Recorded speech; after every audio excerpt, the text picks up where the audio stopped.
Welcome again, guys, in Catch 25's MHCT MCQ series, where we are going to study laws of motion. We are going to continue with the laws of motion. अगर आपने part 1 को देखा नहीं है तो उसका link आपको यहाँ पे ऊपर मिलेगा, साथ ही साथ डिस्क्रिप्शन में भी अवेलेबल है.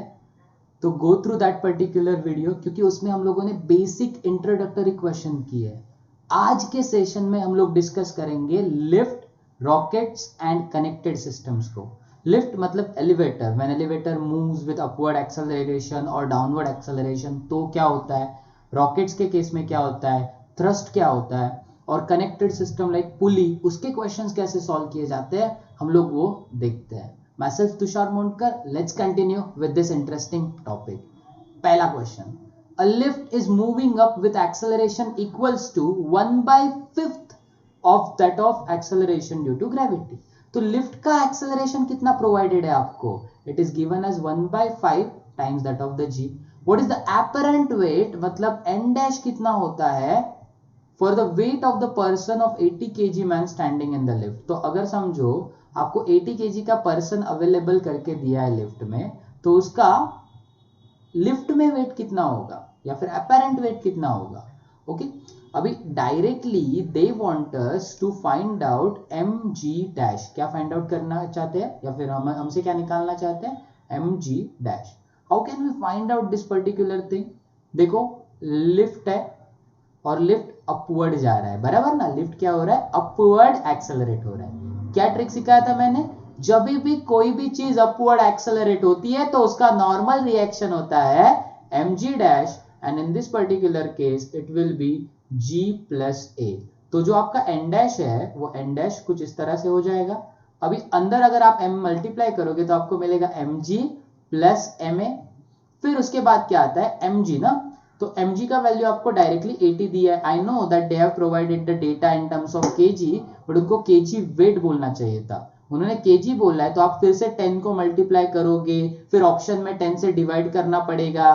सो to avoid this particular thing मैंने क्या किया, मैंने डायरेक्टली उसको 80 पुट कर दिया. फिर एक्सेलरेशन क्या है, एक्सेलरेशन है g/5. तो ये क्या हुआ गाइस, mg/5, और mg का वैल्यू अपने पास ऑलरेडी 80 था, तो 80 प्लस 80/5 कितना हो गया देखो ये. तो यहाँ पे 80 प्लस 80/5 होता है, मेरे को नहीं आता कैलकुलेशन, आप कर दो ना यार. तो 16 हो गया. 80 plus 16 how much it will be, 96 kg. So 96 kg is our final answer. ऐसे सॉल्व कर दिया, एकदम इजी क्वेश्चन, एकदम एकदम एकदम एकदम easy. So we are done with this question. Let's move on with the next question. A mass of 1 kg is suspended by a thread. It is first lifted up with an acceleration of 4.9 metre per second square. तो समझो अपने पास एक मास है जो है 1 kg का, और ऊपर क्या है, ऊपर क्या है, ऊपर रोप है. रोप में क्या डेवलप होगा, टेंशन. तो ऊपर टेंशन डेवलप हो रहा है, और ऑब्वियसली यार नीचे की तरफ क्या होगा, उसका wait which will be 1g. अच्छा mg. अभी उन्होंने क्या बोला है कि पहले वो अपवर्ड एक्सेलरेट हो रहा है, that means a equals to 4.9. तो मुझे क्या निकालना है, मुझे रेशियो निकालना है बिटवीन टेंशंस. तो पहले केस का टेंशन लेते हैं T1, सेकंड केस का टेंशन लेते हैं T2. If you remember what I have taught you, tension क्या होता है, tension is like normal reaction जो रोप ऑफर करता है. तो जब वो अपवर्ड जाएगा, अपवर्ड, तो उसका वैल्यू हो जाएगा m g dash, but g dash will B g plus a. जब भी अपवर्ड एक्सेलरेशन होगा g plus a. Second case में क्या हो रहा है, रोप है, सब सेम है, टेंशन दूसरा होगा डेफिनेटली, और 1g का वैल्यू तो सेम है, but now the acceleration is in the downward direction, isn't it. And as the acceleration now is in downward direction, तो g डैश का वैल्यू हो जाएगा g minus a. mm cut कर दो तो आपको g plus a upon g minus 1 मिलेगा. g plus a will be like 9.8 plus 4.9. Why I am not taking 10, calculation में इजी हो जाएगा ना, इसीलिए 9.8 minus 4.9. What you agree with me, ऊपर 3 टाइम्स 4.9 जितना वैल्यू मिलेगा, क्योंकि 9.8 में 2 टाइम्स 4.9 होते, एक और ऐड किया तो 3 टाइम्स 4.9, नीचे एक 4.9 बचा. चेक चेक उड़ा दो इसको, क्या आंसर बचा, 3:1. फटाफट टिक करो, 1 मिनट के अंदर सॉल्व करो, मार्क्स सिक्योर करो, एंड देन स्माइल के साथ आगे बढ़ो. Next, if the force on a rocket moving with the velocity of 300 metre per second, रॉकेटवा का स्पीड कितना है, 300 मीटर पर सेकेंड, फोर्स कितना है 210 Newton, find the rate of combustion of fuel. ये क्या होता है, इमेजिन करो ये रॉकेट है, अपना थोड़ा बजट वाला है, सस्ता वाला है, एडजस्ट कर लेना। ये रॉकेट बाहर एग्जॉस्ट प्रोडक्ट छोड़ता है, तो जब ये रॉकेट एग्जॉस्ट प्रोडक्ट छोड़ता है तो होता ये है, because of this exhaust product rocket upward acceleration के साथ ऊपर चला जाता है। तो क्या हुआ, एग्जॉस्ट प्रोडक्ट छोड़े और रॉकेट कहां पे चला गया, ऊपर चला गया, कहां पे, ऊपर।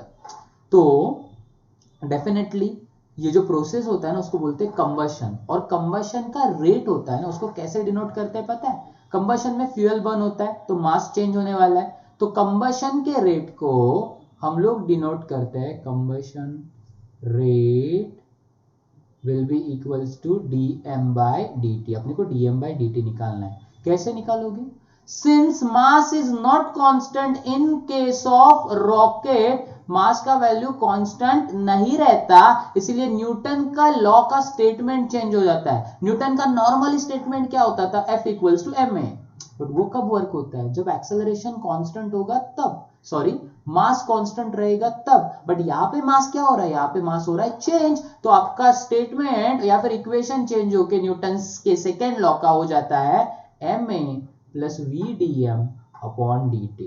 अभी अगर आपने नोटिस किया तो ये इक्वेशन में since the velocity is constant, क्योंकि वो तो चेंज नहीं हो रहा है, 300 का 300 रहेगा, एक्सेलरेशन विल बिकम 0। मैंने 0 नोट डाउन किया, क्योंकि जब वेलोसिटी कांस्टेंट होता है एक्सेलरेशन 0 होता है। तो आपका f का इक्वेशन क्या हुआ, 0 प्लस v/dt। v का वैल्यू कितना दिया आपको, v का वैल्यू प्रोवाइडेड है, दैट इज 300। dm/dt अपन को हमें चाहिए है ना, हमें निकालना है, तो dm/dt लिखा, f का value is 210, rest is easy calculation, एक जीरो कट करो, फिर उसके बाद I think it is divisible by 3 ना, या सो 3 7s यहाँ पे आ जाएगा इक्वल्स टू 3 10s। इसके आगे आप समझ गए होंगे, तो dm/dt will be equals to 0.7 kg per second. kg per second क्यों, मास पर यूनिट टाइम है ना, so this will be your final answer. Let's move on with the next question. So in this particular question what we have to do, they have given us a lift। तो अपने पास क्या है, अपने पास एक lift है, तो ये जो लिफ्ट है और elevator, they have said that this elevator is 3 meter high, तो इसका हाइट हो गया 3 metre, moving with an acceleration of 2 metre per second square, upward acceleration provided है, तो ये हो गया अपवर्ड एक्सेलरेशन का कंसेप्ट। फिर आगे क्या बोला है, a piece of stone is dropped from the top of the cage of the lift when its velocity is 8 meter per second. देखो लिफ्ट का वेलोसिटी 8 मीटर पर सेकेंड दिया है, बट जो स्टोन हम लोग ड्रॉप करेंगे वो तो इनिशियली रेस्ट पे होगा, विथ रिस्पेक्ट टू लिफ्ट का वेलोसिटी वो क्या होगा, रेस्ट पे होगा। सो दैट इज वाई अगर मैं स्टोन के बारे में बात करूंगा तो स्टोन का इनिशियल वेलोसिटी होता है 0 मीटर पर सेकेंड, हो गया। फिर नेक्स्ट क्या बोला है आपको, स्टोन कितने टाइम में ग्राउंड पे गिरेगा, that means they want us to find out time of stone for time of fall. So we know that s is equals to ut plus half 80 square होता है। We can use this particular thing to find out final answer। u का value 0 है तो उसको ignore कर दो, half, अभी acceleration net acceleration होगा इफेक्टिव एक्सेलरेशन g डैश, क्योंकि लिफ्ट अपवर्ड मूव हो रहा है, बराबर, तो g डैश कैसे निकालोगे, it will be g plus a, g का वैल्यू 10 है, a का वैल्यू 2 है, तो आंसर हो जाएगा 12। अगर डाउनवर्ड होता तो g माइनस a होता है ना, इनटू t स्क्वायर। अभी देखो s का वैल्यू क्या है, s का वैल्यू 3 है, equals to half into g dash का वैल्यू 12 है इंटू टी स्क्वायर।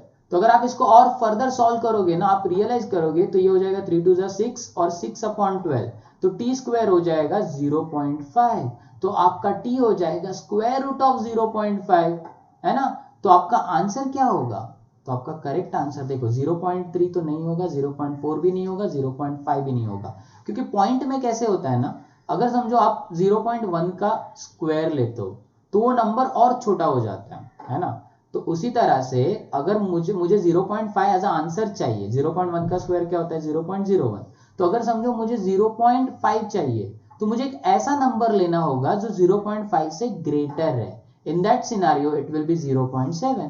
ट्राई करके देखो, आप 0.7 का स्क्वायर लो, कितना हो जाएगा 0.49, which is approximately equals to 0.5। इसलिए 0.5 का स्क्वायर रूट क्या हुआ 0.7।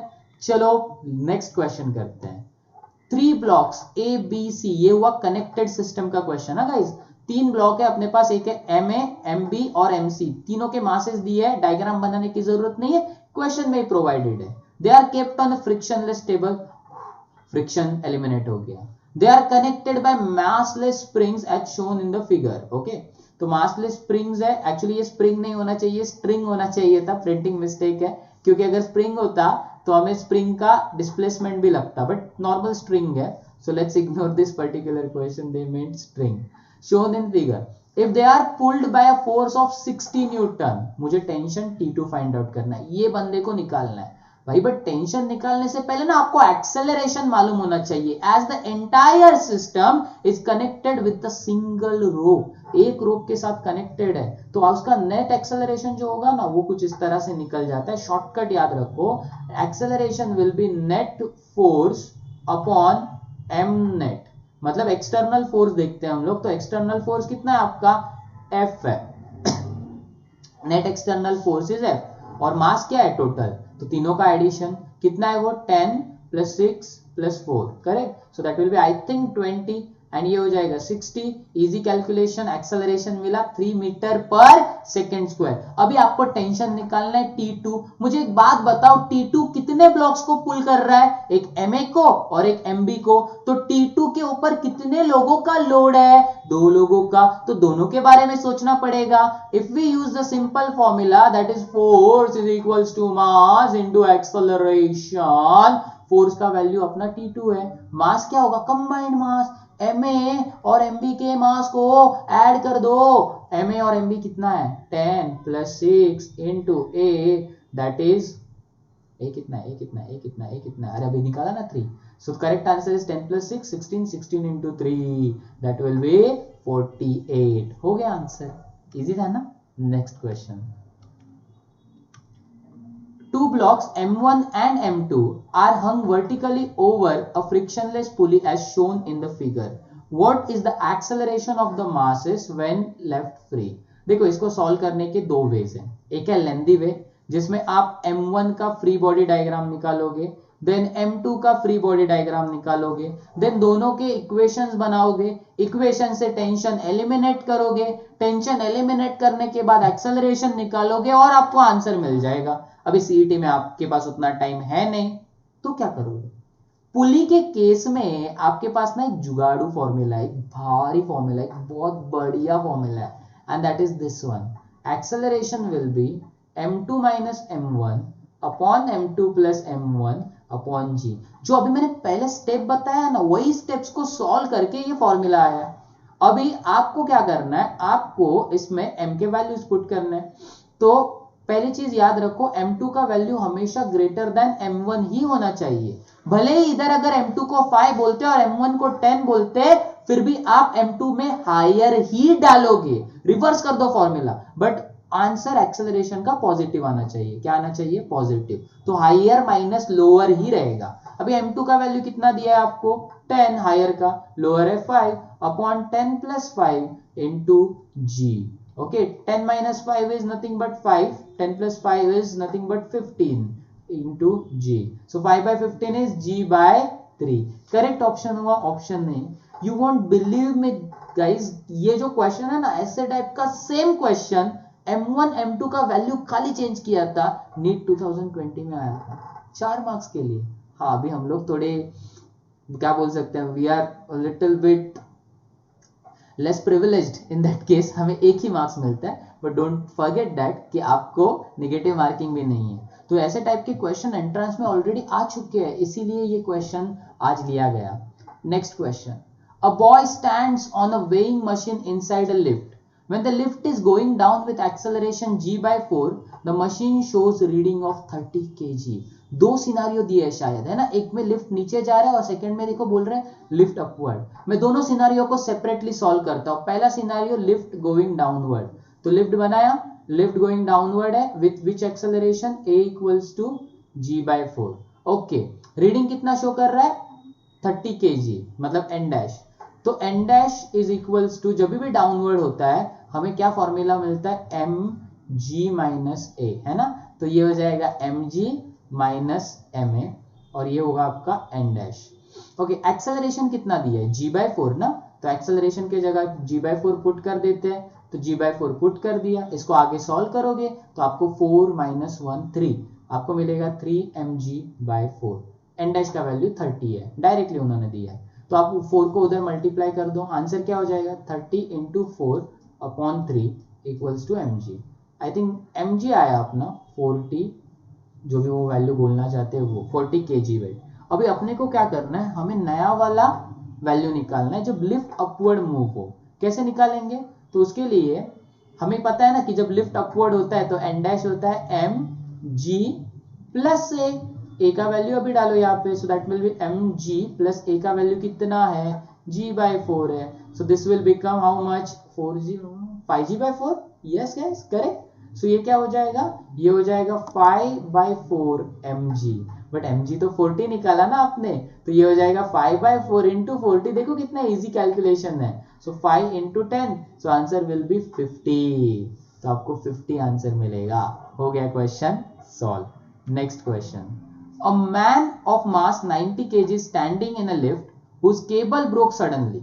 अच्छा, लिफ्ट का केबल ब्रोक हो गया, फिर क्या हो गया, देन लिफ्ट फॉल्स फ्रीली, और आपको फोर्स पूछा है फ्लोर ने कितना लगाया। ये बहुत बढ़िया क्वेश्चन है। देखो n डैश का वैल्यू क्या होता है जब लिफ्ट फॉल होता है तो, या फिर एक्सेलरेट होता है डाउनवर्ड, तो it is g minus a, इतना तो लिखा मैंने। अभी जब भी लिफ्ट फ्री फॉल हो रहा है तो इसका मतलब it is falling downward with acceleration which is equals to acceleration due to gravity. So n dash will be mg minus g which is in our case 0।